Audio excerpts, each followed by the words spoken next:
Good afternoon and welcome to this webinar. My name is Simon Smith and I'm Head of Research here at FX Pro. Last week I covered the basics of FX, and you can find a recording of that webinar on our YouTube page, and I'll show you how to find that later.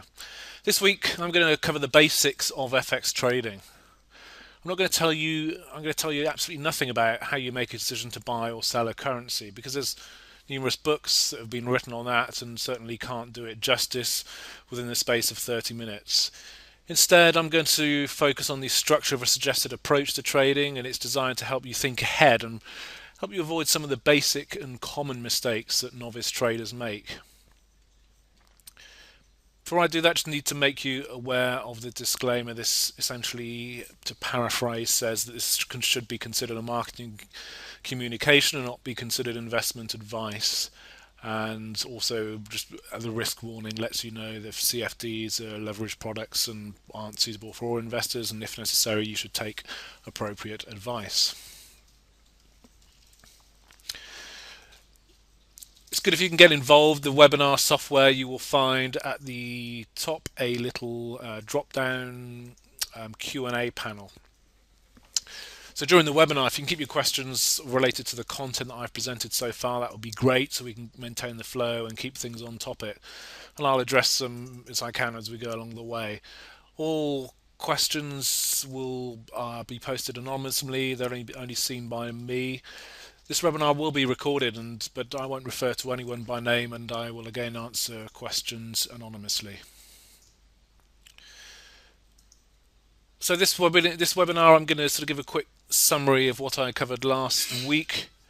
I'll show you how to work out a pip value of an example trade, sort of following on from what we did last week. Just sort of one of the important things is sort of preparing and so knowing what you're risking before you trade. Risk and money management is where nearly all traders fail, in my view. It's not the question of whether you can forecast the future, because most people can't. It's a question of proper risk and money management. And it's just to appreciate the importance of having a trading plan in place, so not just sort of jumping in with both feet, but putting out a plan and understanding your plan and revising it and constantly reviewing it. And also just touching on the psychology of trading, which is another key area where a lot of people come unstuck in the early days. I'll just give you some pointers on the way ahead from here, because clearly I can't cover everything again in the space of 30 minutes. So it's just going to outline these areas and where you can follow up.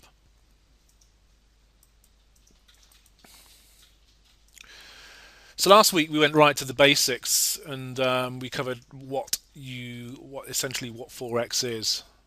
I'm going to quickly show you where you can find that webinar. If you go onto YouTube, you will find a channel called FX Pro Marketing. So if you search that within YouTube, you will find it. Within there, you will find some playlists, which always appear differently. There's an introduction to FX. That's on a webinar playlist, and you can watch that webinar there, should you so wish. We looked at the conventions in quoting currencies. So most of the time the first two letters of the code is US. It stands for the country. The last one, D, stands for dollar, the actual currency. There are exceptions, EUR, and covering the fact that the base currency is the first one quoted. We looked at why Forex has grown rapidly in recent years, even when other asset classes were doing not so well during the financial crisis. As always, there's lots of terminology, so we covered some of the basics within that. We looked at lots, leverage, pips and spreads, etc. So that was also covered in last week's. And it touched on the dynamics and, of course, why Forex is different compared to stocks, and look at some of the correlations and simple ways of analysing that, and why Forex can complement other asset classes in a wider investment strategy.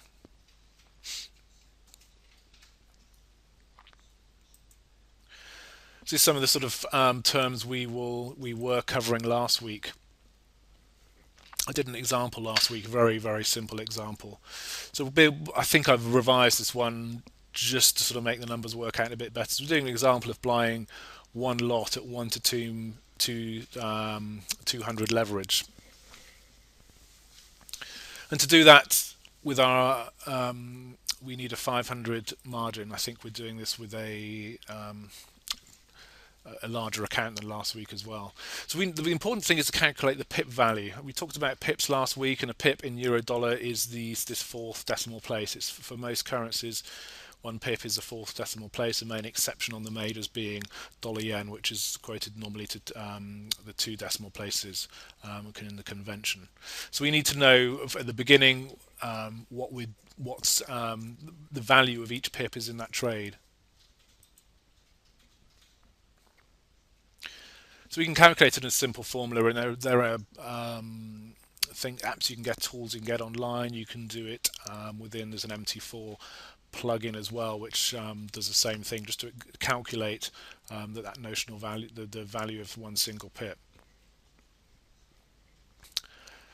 So we're doing it on euro dollar. So just to run through those numbers, the one pip is equivalent to 0.0001. We divide that by the exchange rate we have here, and times by the notional amount, because we're doing one lot, which gets some €7.68. So a 10 pip move up would be 76.82 euros in this example. So that's a simple.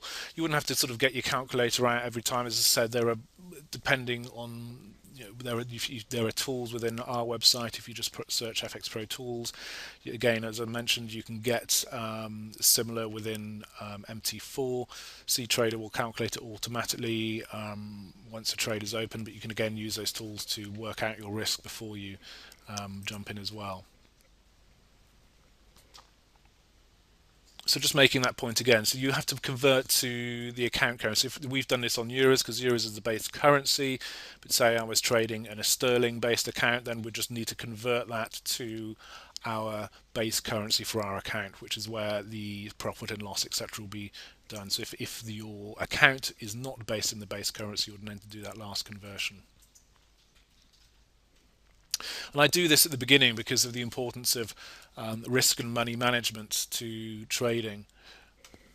And it's a point I make in different ways and several ways through the webinar, and probably focus on next week's or Thursday's webinar as well when I look at the psychology of trading. Because the simple thing you find in looking at analysing traders, analysing trading statistics, etc., is that successful traders will focus on what they could lose before they trade. So that's the real focus. You can get excited about the potential gains, but those success traders that survive, invariably they're focusing on what they're risking as a sort of primary motivation. So in our example, so when I did this webinar last, it's probably gone down a bit now. The average daily range over euro dollar for the past 6 weeks was just 80 pips. So the pip, you could then calculate the pip value of that range. So again, this is depending. This is a simple way of doing it. Again, it depends on your trading horizon. Whether if you were looking to hold the trade longer than a day, then perhaps you'd want to. Again, it's just a suggestion. Have a bigger risk value on this trade. So again, the pip value of this range would be 80 times our one pip value, so 614 euros. And I'm focusing on this for the points making here. So you're focusing on perhaps where you want to put your stop loss, whether you wanted to where you want to put that stop loss. Again, something I'm going to focus on a bit later, but why am I focusing on this at the beginning? It's because, again, like I said, risk it's poor risk and money management, which is the undoing of the majority of traders, I'd say, in the early days. And I make this point about the importance of capital preservation in trading.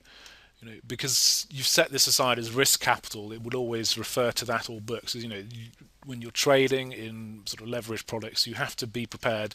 You see it as risk capital. Money you're prepared and able to lose. For that reason, you've got to do your best to preserve it, i.e. not lose it.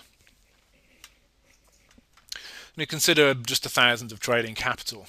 So if you lose 80, so you go down to 1,000 minus 80, you go down to 920 of trading capital. But you have to then, if you want to make back what you've lost, you have to then make a 9% gain. So your 8% fall because you're then now at a lower base of trading capital. You may need to make 9% to regain that. So if you lose 200, so 1,000 minus 200, you're down to 800 of trading capital. So you're down 20%. You then move to make up 25%.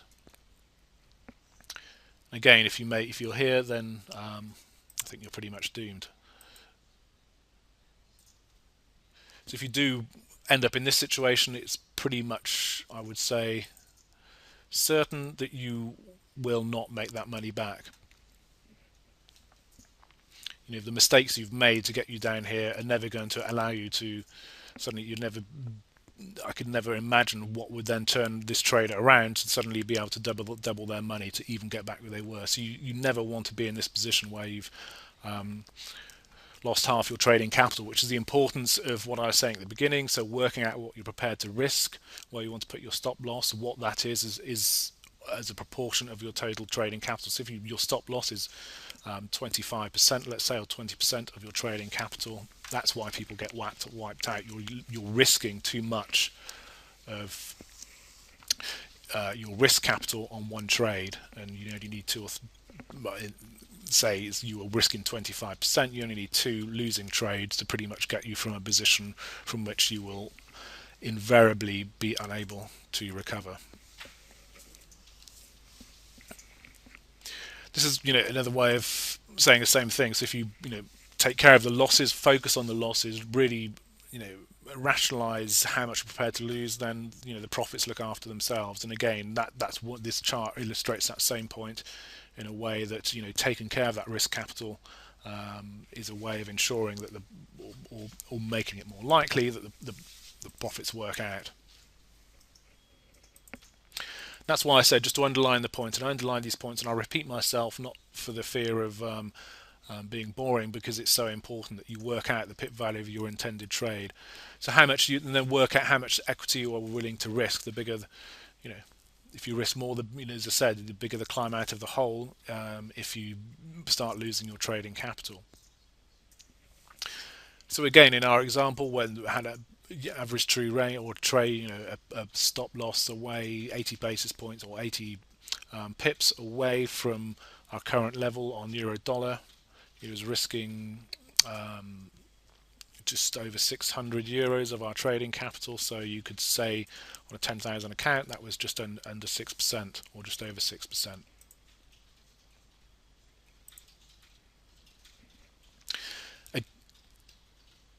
Slightly different numbers, but saying the same thing again. So this is our risk of potential loss. So in ours, we think we set it at 80. So this is a 100 pip range here. So one big figure range on euro dollar. So this is your risk. This is what you're risking. And again, this is why I'm making the point. Work this out before you trade. Align it with key levels in the market. So maybe this had proven to be, again, these are made up numbers, but proven to be a good level.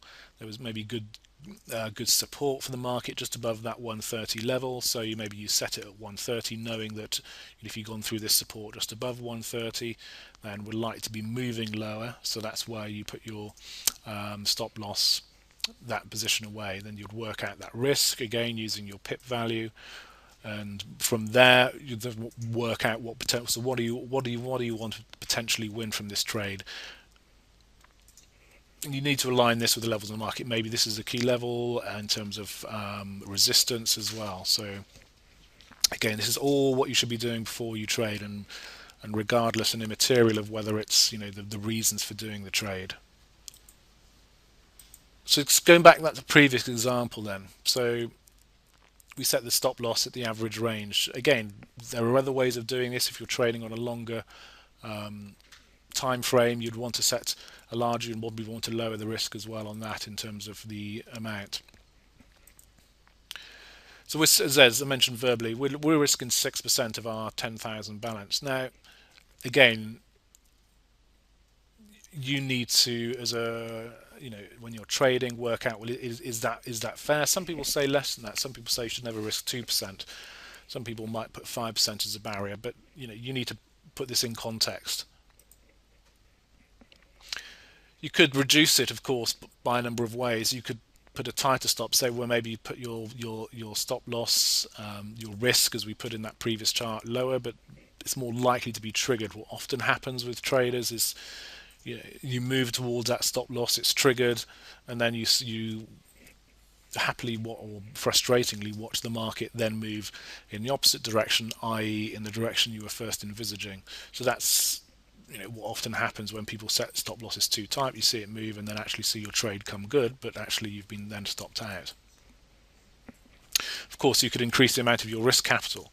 The other ways are just doing a smaller trade side or using less leverage. So all of those are ways you could manage this, or once you'd calculated these, think, well, that's too much, and to be honest, you have to think that the fact that losing trades are a fact of life, and if anyone tells you otherwise, they're clearly lying. So you need to be able to sort of have a strategy that would potentially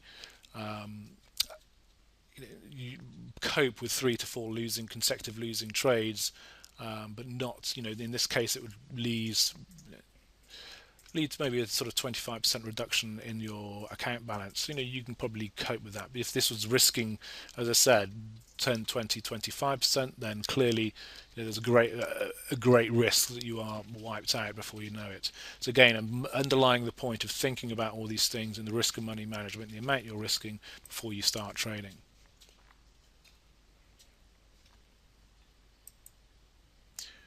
So trade planning, again, I'll probably touch on this a bit more on Thursday when I look at the psychology of trading.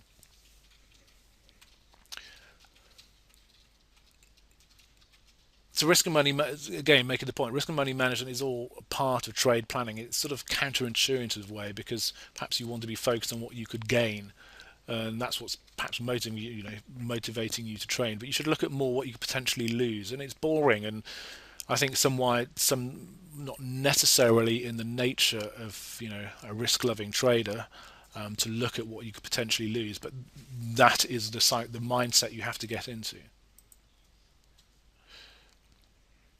And again, most of the evidence suggests, and if you look around, look at data, etc., this is one of the sort of biggest reasons why people do lose in FX trading. It's not planning ahead in terms of the risk and planning on risk, and looking at trade size, the pip values and all that thing, which is, and seeing their capital eroded very quickly, is why a lot of people fall at the beginning, which is why I'm not talking to you about how to sort of decide whether to buy euro or sell euros or whatever other currency pair, which is why I'm banging this home, because it's the important element. And all this, as I said, even before the reasons for the trades have been considered, because you can have a 70% ratio of winning to losing trades, so 70% of your trades are going in the right direction, and you can still lose money. More likely is that you see people with less than 50% of ratio of winners to losers, but they will do well through good risk management. And a lot of the successful traders I've met in the last few years, those that are doing well have tended to have quite a low risk or ratio of winners to losers, i.e. quite often statistically they have more losing trades than winning trades, but actually on the losing trades they lose a small amount through proper risk management, and on winning trades again make decent money because again through proper risk management. And that may be not through simple stop losses as I had in my example, but it might be through other more sophisticated risk management techniques such as trailing stops, etc., that allow them to ensure that those gains are maintained. Let's say, there's a lot of bullet points in this presentation. There'll be more pretty pictures next week than there were in the previous week. But the point I'm sort of making these points because they're so important. Because trade planning is important because you're articulating why you're trading, the reasons, the key levels, support and resistance. So a lot of this allows you to sort of identify your strengths and weaknesses. There might be patterns in there. As I say, having a plan and sort of articulating this plan, writing things down, going through your winning and losing trades. There might be patterns, there might be common themes. Maybe 75% of your trades are being killed by data releases because you're running risk into high risk events, central bank meetings, non-farm payrolls, and there's a very simple way of mitigating that in terms of hedging or closing the trades ahead of those. So looking back, and there's always a recency bias in traders. You always or generally in life, one of the psychology, you always sort of put more weight on things to happen recently. So there could be a pattern emerging that unless you look at these things and analyze them, you maybe just focus on the recent things, ignore ones in the past, but actually looking at it in the whole might teach you a very valuable lesson. But also, it allows you to rationalize both your profits and losses. And sometimes you might be, right. It's quite often people just say, "Oh, I told you, euro was going to go here," but actually the reasoning can be totally wrong, and actually you can be, right for the wrong reasons. And I've seen that so often in markets. They may just been lucky, and if you are lucky, that can lead, if you don't realize actually you were just lucky on that point rather than correct, so that can then very quickly lead to overconfidence. Well, I was right that time, and jumping again, and actually then you lose, you very quickly just reverse and lose what you made. So again, the rationalization can sort of think, was I right? Was I right? If was I right with the right reasons, or again, was I just lucky? And you have to realize that and be aware of it and make sure it doesn't lead to overconfidence. As I say, just continuing that through the trading as well. So in terms of setting stop losses and take profits within a trade platform, and you can dynamically control these on both CTrader and MT4 platforms through trailing stops, etc. To say, managing that with, as I just made verbally, that same point. So keeping that with going, not just sort of setting those orders, take profit, stop loss in the market and or in your platform, and just running ahead with it. But also just finally watching out for risk events in terms of, like I mentioned before, things that could unsettle your trade, or as I talked about, the average true range for euro dollar being 80 pips in a few slides ago. That could obviously change very drastically on an ECB meeting day or the date of payrolls, etc. And just one slide on the psychology of trading, one slide because I'm something I'm going to talk more about on Thursday, but it's very important. You need to sort of know and really sort of analyze your strengths and your weaknesses, your personality, your skills, because you don't want to be fighting yourself. If you're trading in a way which does not suit your strengths, your skills, and your personality, you'll sort of be fighting yourself in a way, rather than concentrating on trading. That's why we've been promoting algo trading and expert advisors. One of the reasons being that they're a way of allowing to structure the way you approach traders. In terms of overcoming that very common psychological flaw where we tend to sort of run with losing trades because we're convinced they're going to come right, and taking gains quickly because we don't want to we want to sort of revel in our success. And algo trading is a way of putting that plan in a very structured way and allows you to overcome that.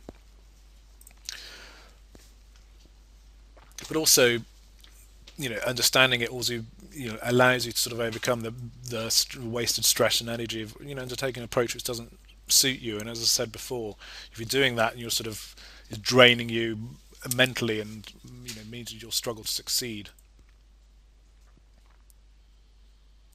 And these are just rough. I'll probably do more on this, and these are ones I did when I did the presentation last month. Sort of examples of trading styles. If you're impatient, you like risk. You're more likely to be one that's happy doing short-term trading, scalping, etc.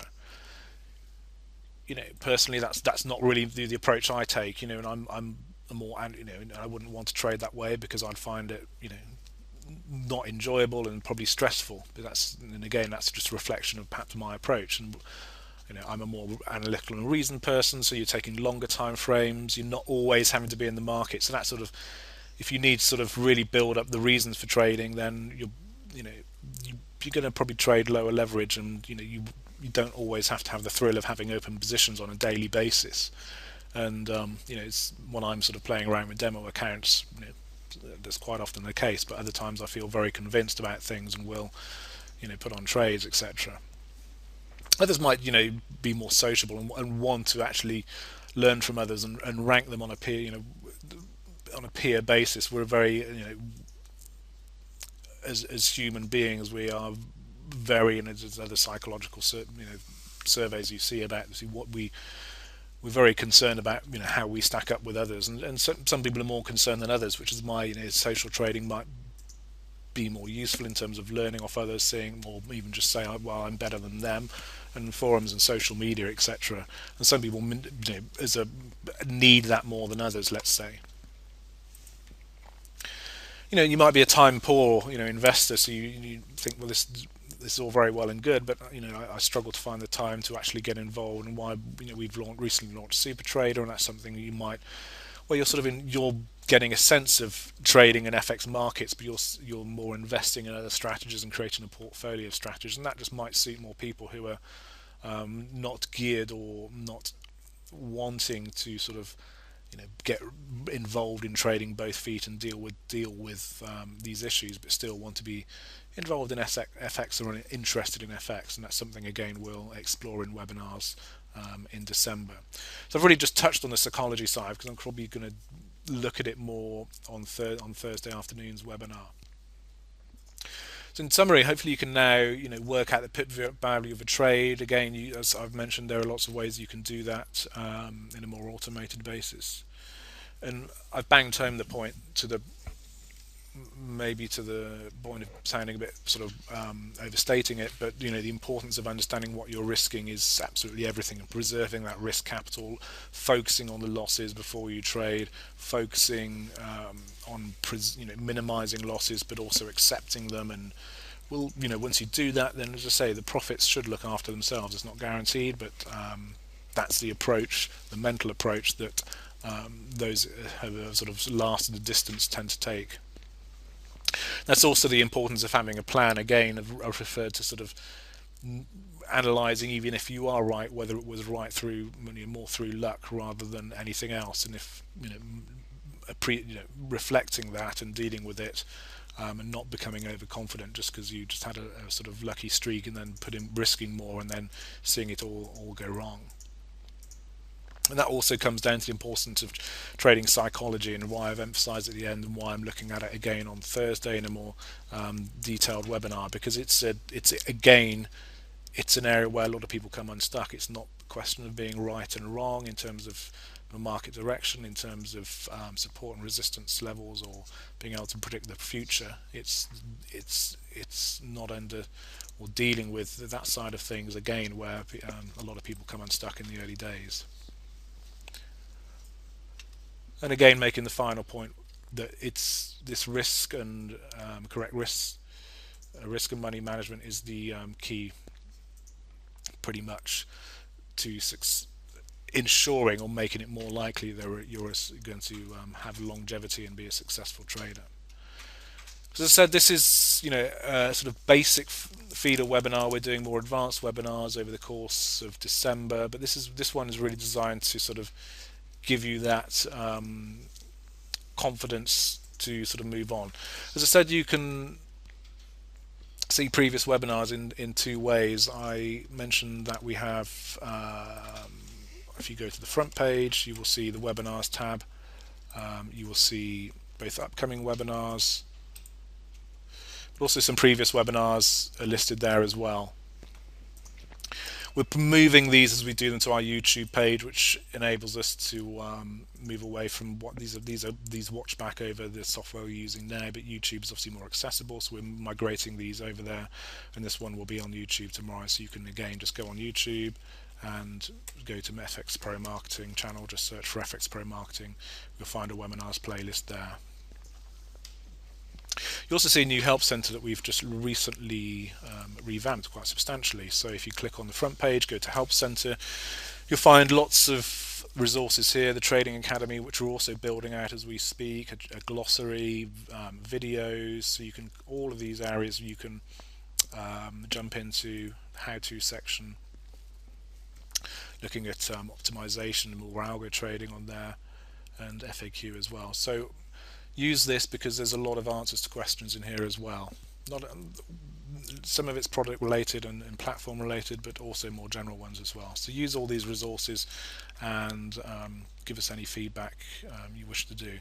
Our next webinar is on Thursday at 1400 GMT. You can you can sign up to register there, just straight there. You can also watch the previous ones there. If you want to ask any questions, you can do that through your software, which, as I mentioned at the beginning, there's a Q&A panel at the top. If you type a question there, I will see it anonymously and will answer it verbally. Someone's asking how long would be good for me to use a demo account before I open a real one. Good question. Some people say as long as 6 months, but it really depends on you, and some people it will take less than 6 months. It depends on how you feel you're getting on. A lot of people do move too early. I mean, think a lot of our data suggests that people tend to do well in the demo, and then sort of their performance goes down when they go onto a real account. So don't jump in before you feel you're ready, and that's a place to make mistakes. Our demo accounts are very much aligned to the same trading conditions. Can't always be exactly the same, but pretty much the same as you'll get on the sort of live account. So it's a great place to test your strategies and get a feel for trading before you jump. So yeah, anything up to 6 months, but it really depends on your level of experience and how much time you put into learning over the 6 months. But again, as I stressed last week, trading is always about learning. So it's a question of confidence. I think ultimately it boils down to your confidence and how confident you feel and when you feel you're ready. Just one other question. What about the recommended leverage for a beginner? As I said, that really, don't think of it so much as a recommended leverage, but think about what I spoke about at the beginning in terms of having the appropriate risk per trade. So if you put a more small amount of risk capital aside, you need lower leverage, because otherwise you'll say goodbye to your trading capital in a very short space of time. If you have a higher amount of trading capital, you can apply more leverage. But it really boils down to the stuff I was saying at the beginning in terms of working out the pip value per trade, how much you're willing to risk, and what that is as a proportion of your trading capital. So don't think so much of what's the right leverage for a beginner. It's like, think of it, go back to what I talked about and watch this webinar again tomorrow when it's on the YouTube page, and we'll put it out on our social media. It's a question of what you're risking, and leverage is linked to that. So there isn't a right or wrong answer to the amount of leverage, but putting it more as what you're risking per trade, which leverage is a key element of, as I explained.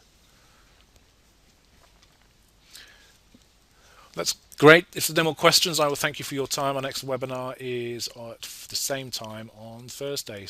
And as I said, I will put this up on our YouTube page tomorrow, so if you want to go through any points, you can. Thank you very much.